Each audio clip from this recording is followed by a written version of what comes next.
7 tahun yang hebat Presiden Jokowi. Ditulis oleh Panjat dari Siwa.com.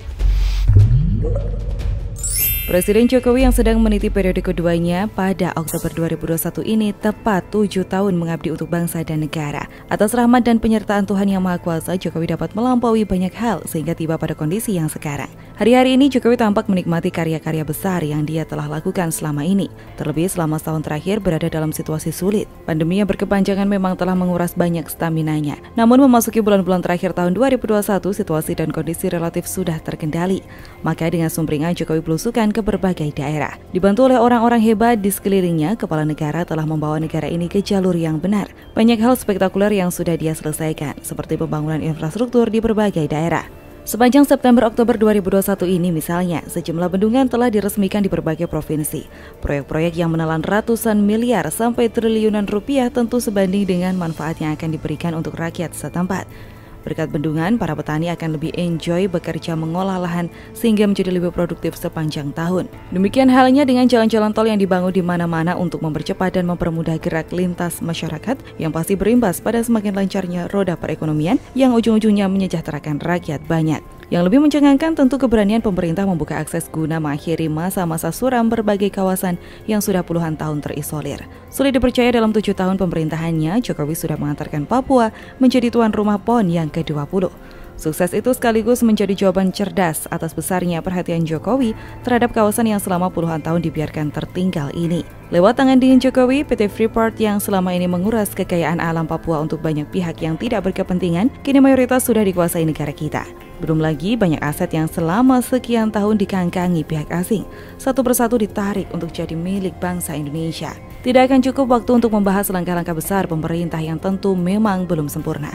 Tetapi pencapaian ini akan bisa dijadikan pattern oleh pemimpin mendatang untuk membawa negeri ini mendekati cita-cita pendiri bangsa, menuju Indonesia yang makmur, sentosa, dan kertara harja. Maka sungguh menggelikan ketika mahasiswa melakukan aksi demo Rabu 21 Oktober 2021 dalam rangka mengkritisi 7 tahun Jokowi.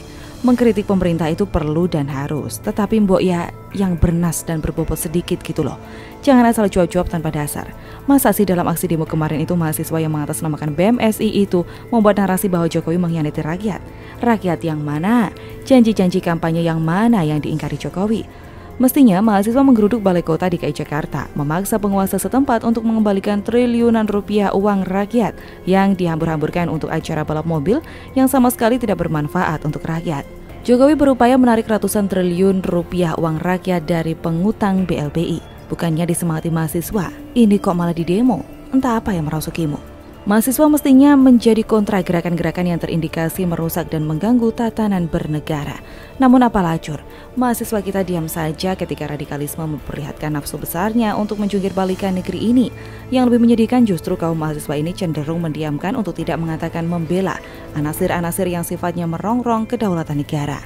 Ketika pemerintah dan rakyat fokus menangani pandemi, BMSI itu mestinya berada di antara rakyat, mendirikan posko-posko membantu vaksinasi misalnya, atau memberi penyuluhan terhadap masyarakat tentang bagaimana menjalani hidup di tengah-tengah wabah menular. Mahasiswa yang tergabung dalam BMSI mestinya giat mendesak pemerintah untuk menuntaskan penarikan dana BLBI dari para obligor. Tapi apa yang dilakukan oleh para mahasiswa ketika pemerintah berbuat sesuatu untuk kehormatan bangsa dan negara? Apakah benar sinyalemen bahwa ganjilnya perilaku mahasiswa ini karena sudah dikangkangi agen-agen radikal yang tujuannya memberangus Pancasila dan UUD 1945? 7 tahun pemerintahan Jokowi mestinya membuat mahasiswa sadar betapa banyak perubahan yang baik telah tercipta. Itu semua demi masa depan mahasiswa juga. Mengkritik boleh saja, tetapi bukan nyinyir. Seperti menuduh Jokowi mengkhianati rakyat selama 7 tahun, atas dasar apa tuduhan ini? Mahasiswa mestinya bangga dan bersyukur ketika belum lama ini Jokowi mendapat sanjungan dan apresiasi dari berbagai negara di belahan dunia. Hal itu karena karya nyata.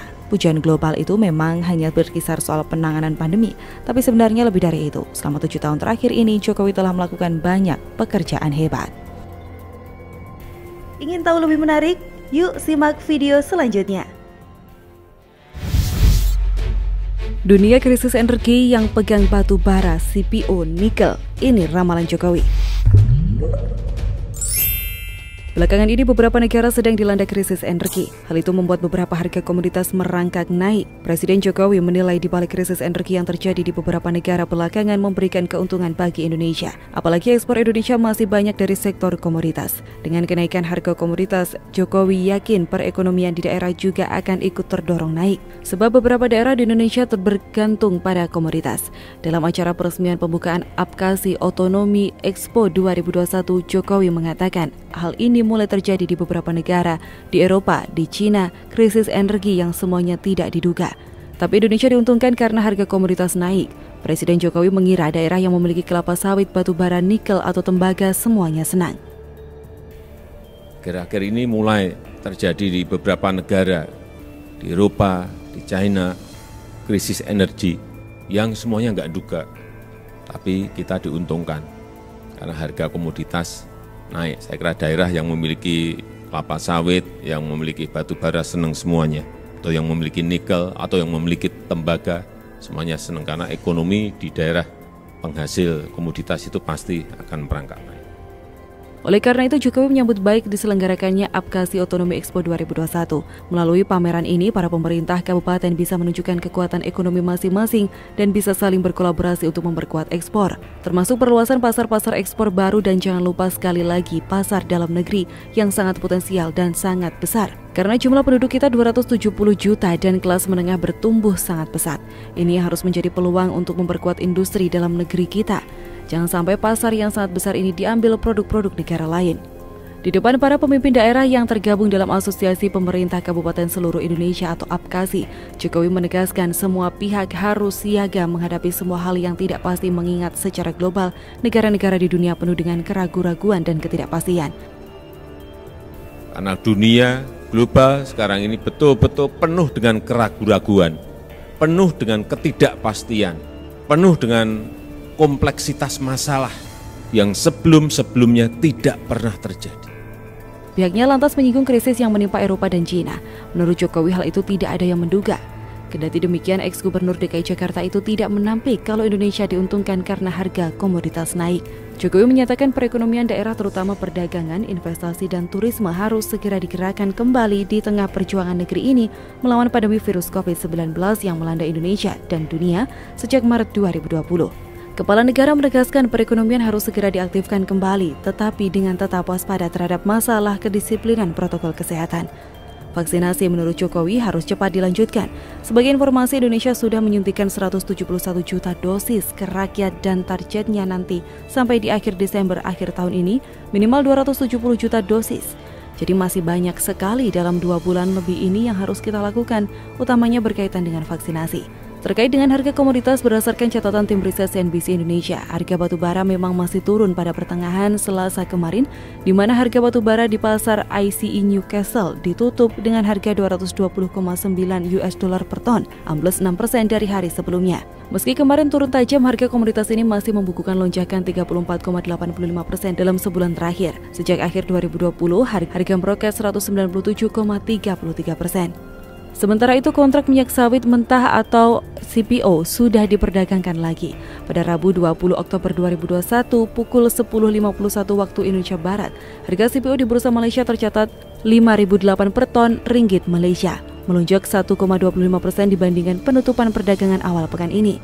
Harga CPO pun semakin mendekati rekor tertinggi sepanjang sejarah. Rekor tersebut tercipta pada 13 Oktober 2021 di 5.021 ringgit Malaysia per ton.